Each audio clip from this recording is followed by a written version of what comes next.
can you please return Grandpa's pension book and bank book? You're using Grandpa's money without his permission, aren't you? I rescued my grandfather from my sister-in-law and brought him back to my home. She was taking his pension money. After this, my brother Alex and his wife Ashley would face a miserable end. My name is Mary. I'm a 32-year-old office worker, and I've been married to my husband Tom for 3 years. Tom and I live in his family home, but both of his parents have passed away.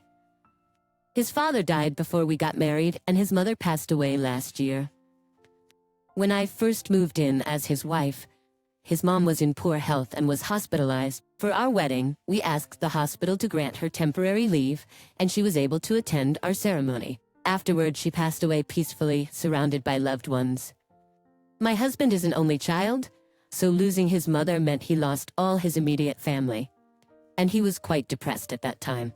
I had already lost both of my parents, but I have Alex, and our grandfather is still alive.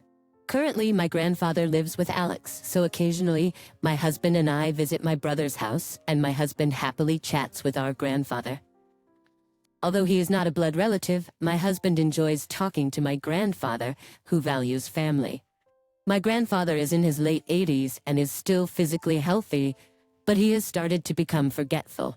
I keep hoping that he doesn't develop dementia. Sometimes, my grandfather suddenly starts talking about the past or brings up random topics, which makes me anxious. But my husband seems to find it amusing. Oh, the other day, while talking to my husband, my grandfather got angry, perhaps mistaking him for Alex.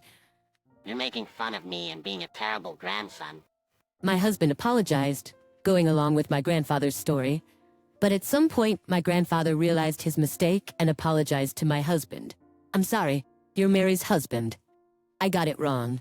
My husband continued talking to my grandfather without taking it to heart, but I was concerned about the angry tone he used when talking about Alex. When I asked Alex directly, he got angry at me instead. You left me to take care of Grandpa, and now you're complaining. We never forced him to take care of our grandfather.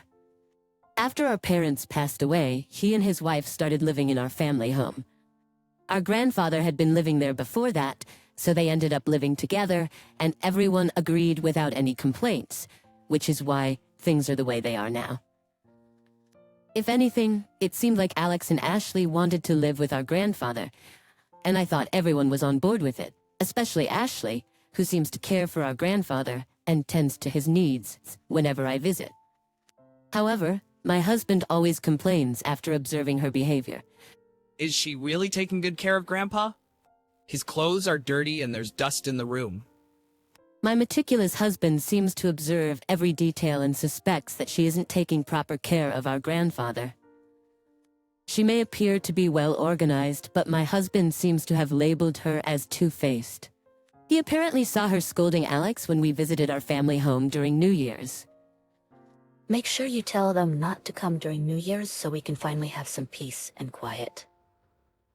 She used a harsh tone when she scolded him, a tone that I couldn't imagine coming from her usually gentle expression. Actually, I had noticed her two-faced nature before. Last winter, when my grandfather caught a cold and was hospitalized for a week, I went to visit him in his hospital room. Since the curtain was closed, Ashley didn't realize I was there and started talking. I wish you would just pass away already.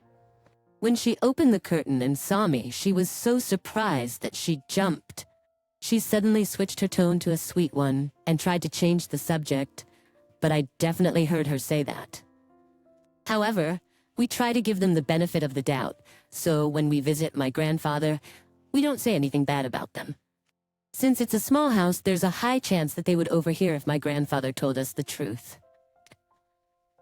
As I worried about my grandfather, my husband suggested an idea. How about we install one of those pet monitoring cameras and see what's going on? I was hesitant to install a camera, but for my grandfather's sake, we decided to set it up in a hidden spot the next time we visited him. We secretly installed the camera without telling my grandfather, and through the internet, we began to see Ashley's true colors at home. Alex and Ashley have a 5-year-old son, Justin, and it's heartbreaking to see such a young child treat my grandfather so poorly. When he comes home from kindergarten, he barges into my grandfather's room and starts yelling, "Hey, old man, I'm home now. Are you still alive? A 5-year-old using such foul language must be learning it from his parents. At this point, I wanted to go to my grandfather's place and scold my disrespectful nephew. But then Ashley came into my grandfather's room. The camera's resolution wasn't good enough to clearly see her expression. But she looked like a completely different person with a terrifying expression. As soon as she entered the room, she started yelling at my grandfather. I told you to do your own laundry, didn't I? Why haven't you done it yet, you slowpoke? My grandfather had told me that Ashley was doing his laundry, but it seemed like she was actually making him do it himself. My grandfather kept apologizing with his head bowed, but her anger didn't seem to subside, and she yelled again. As punishment, you'll do the laundry for the whole family tomorrow, and don't you dare mix your laundry with ours. My husband, who had been watching this footage with me, angrily said, "This is unacceptable." I didn't expect them to be this foul. Can we bring your grandpa to live with us? I can't stand it anymore. I was happy to see my husband so upset on behalf of my grandfather. The horrible treatment of my grandfather by Ashley didn't end there. When dinner time came, only my grandfather's meal was brought to his room. She roughly placed the tray with the food on it and yelled again, "Hurry up and finish your meal, then bring the tray back to the kitchen." There seemed to only be rice and miso soup on the tray, with very little rice. Seeing my grandfather eating his meal alone in his room without even sharing a meal with the family made me want to cry. My husband and I went to my parents' house the next day and asked Alex, "Can we take Grandpa with us? You said not to push his care onto you, right?" Alex, seemingly overwhelmed by my determination, was about to agree to let us take our grandfather, but his wife intervened. No, that's not gonna happen. He'll continue living here, in his own home. Why would she want to keep him here, even though she treated him like a nuisance? I couldn't understand her reasoning. When we went to ask my grandfather for his opinion, he looked like he was about to cry. I can't take it anymore. I'm causing everyone to fight because of me. My grandfather, who had heard our argument, realized that he was the cause of the fight and was devastated. I immediately told my grandfather, "Grandpa, let's go to our house. We're leaving." I thought he would be happy, but he shook his head and refused, saying, "It would be too much trouble for you. I can't pay for my living expenses because my pension book and bank passbook have been taken away." Finally, I understood why Ashley didn't want to let my grandfather go. She must want to keep him here so she can take his pension, but I won't allow that. I confronted her. Give back Grandpa's pension book and bank passbook. You've been using his money without his permission, haven't you? She usually had a gentle expression, but that day she revealed her true colors and glared at me with a demonic face, retorting, "I'm feeding him and doing housework for him, so I'm just using it as living expenses. It's not like I'm embezzling. That's a terrible thing to say." My husband showed her the secretly recorded video of my grandfather's room on his smartphone and began to speak. It's despicable that you've been doing such horrible things to him. If we show this video to the city office or the police, you'll be in serious trouble. Ashley suddenly became submissive, apparently affected by my husband's threat. Alex, who had been under Ashley's control until now, could not object since the video had been recorded, and he allowed us to take my grandfather home. Annoyed that she could no longer take my grandfather home, Ashley made a sarcastic comment as we packed up his belongings.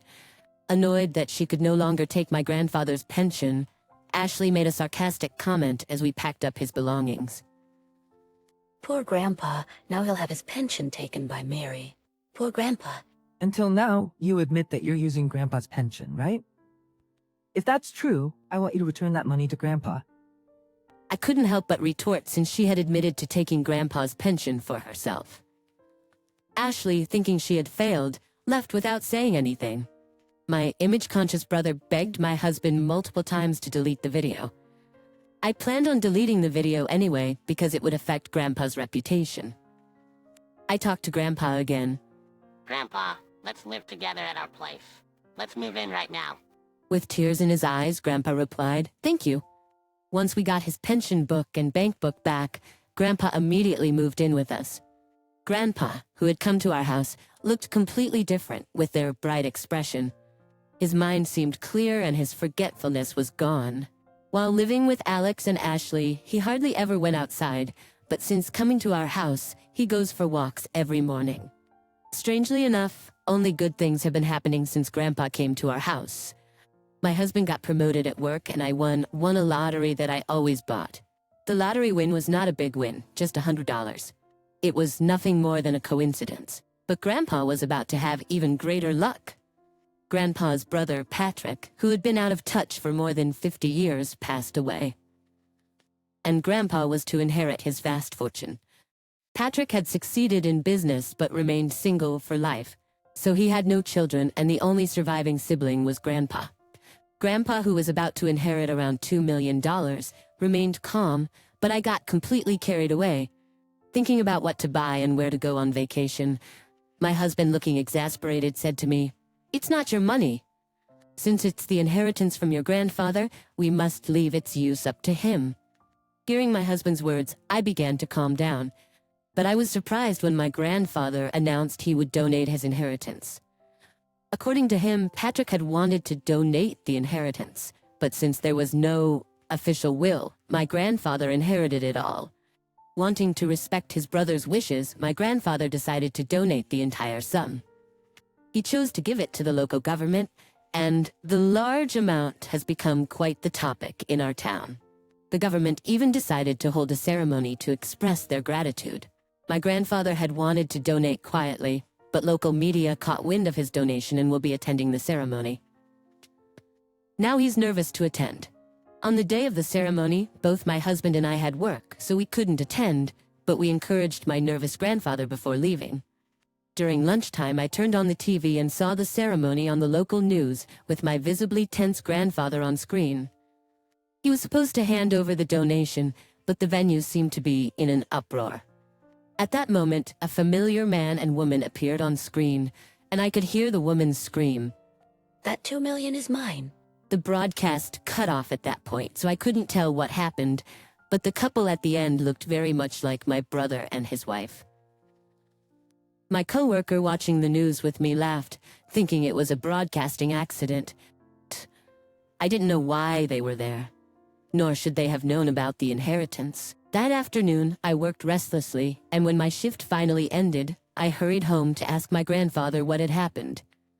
When I got home, he greeted me with a smile as if nothing had happened, so I asked him right away, "Did Alex and Ashley go to the donation ceremony today?" Yeah, how did you know? They caused quite a commotion and the venue was in chaos.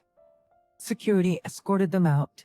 Seeing my grandfather laughing as if it was someone else's problem, I couldn't help but laugh too. I thought that being escorted out by security would be enough to keep them quiet from now on. However, when my husband came home, he showed me his phone in a panic. On the internet, there was a clear picture of Alex and Ashley causing a scene at the donation ceremony. Their faces were blurred, but the headline read, "Grandchildren try to forcibly stop grandfather's donation." Since my grandfather's name was mentioned, it could only be me or Alex. Online, people had already concluded it was Alex and Ashley, and there were even photos of their faces in house. In just half a day, they were identified, making me realize the frightening power of the internet. The reason they found out about the donation was apparently because a lawyer visited their home, thinking my grandfather was living there.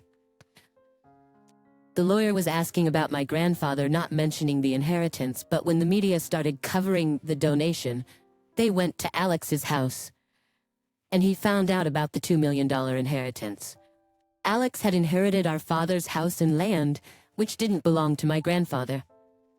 Since my grandfather had little money, Ashley had been taking his pension, but when she found out he had $2 million, she tried to stop the donation and caused a scene.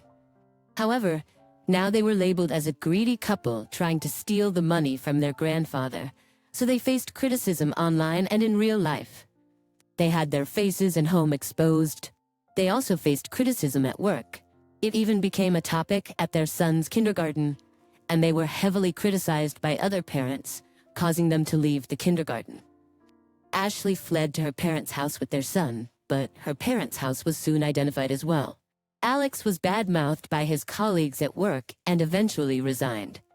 Curious onlookers came to my parents' house and prank calls began, so Alex sold the house and fled to his wife's parents' house. Curious onlookers came to my parents' house and prank calls began to come in. So Alex sold the house and fled to his wife's parents' house. However, that house had already been identified and Alex was scolded by his wife's parents and was not allowed to enter the house. Troubled, Alex contacted me, but I had no intention of helping him. Since he treated our grandfather poorly and tried to steal $2 million, I told my crying brother over the phone, "You caused this situation. If you had taken good care of Grandpa from the beginning, none of this would have happened." I hung up after saying that. I haven't received any phone calls since then, and I don't know where he is or what he's doing now. Soon after they divorced, the money Alex got from the sale of the house went mostly to child support. Although Ashley received child support from her husband, her face became well known, and she was having trouble finding a job. Since she had been a housewife until now, she didn't have any particular qualifications, so it wasn't easy to find a job. After returning to her parents' house, she could no longer go out and seemed to be living in hiding. In contrast to Alex's family, which fell apart after a series of bad events after Grandpa left home, our family has had nothing but good things happen. After the inheritance issue with Grandpa was resolved, it was discovered that I was pregnant. And both my husband and Grandpa were overjoyed. Grandpa is exercising every day by taking walks so that he can live long enough to hold his great-grandchild. My husband joked that ever since Grandpa came to our house, good things have been happening. They say that when a good luck charm enters a house, good things happen to that house. In our case, it might be Grandpa. That's why Alex's house declined after Grandpa left. I responded to my husband's clever remark, "Grandpa is a good luck charm. That might be true indeed." And we laughed together.